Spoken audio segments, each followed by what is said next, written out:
Hello, আসসালামু আলাইকুম। কেমন আছেন সবাই? আশা করি সবাই ভালো আছেন। আবারও আমি আপনাদের মাঝে চলে আসলাম। আজকের ওয়েদারটা অনেক সুন্দর, যদিও সকাল থেকে প্রচণ্ড বৃষ্টি হচ্ছিল। সকাল থেকে বেরোনো যাচ্ছিল না। এখনও দেখতে পাচ্ছেন যে রাস্তায় পানি জমে আছে।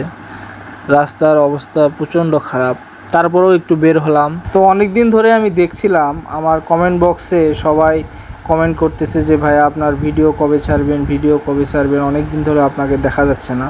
আসলে আমি নতুন একটা বিজনেস স্টার্ট করছি, তো সেজন্য আর কি সময় বেশি দিতে পারছি না। এখন থেকে আমি আমার চ্যানেলে রেগুলার ভিডিও আপলোড করার চেষ্টা করব। সবাই আমার পাশে থাকবেন, আর আমার ভিডিওতে সবাই কমেন্ট করে বলবেন ভিডিওটি কেমন লেগেছে আপনাদের। আমি চেষ্টা করি সব সময় আপনাদের মাঝে নতুন কিছু তুলে ধরার জন্য।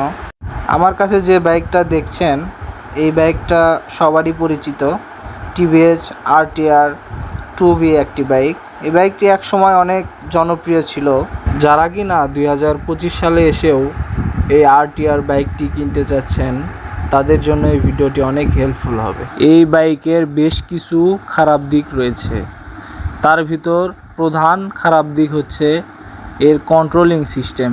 বাইকটির ইঞ্জিন পাওয়ার অনুযায়ী বাইকটিতে কন্ট্রোলিং সিস্টেম খুবই বাজে। নতুন রাইডারদের খুবই সতর্কতার সাথে বাইকটি রাইড করতে হবে। এই বাইকটির দ্বিতীয় খারাপ দিক হলো বাইকটি যখন 50+ স্পিডে ওঠে তখন বাইকটি ভাইব্রেশন করে। আমি নতুনদেরকে এই বাইকটি না কেনার জন্যই সাজেস্ট করব।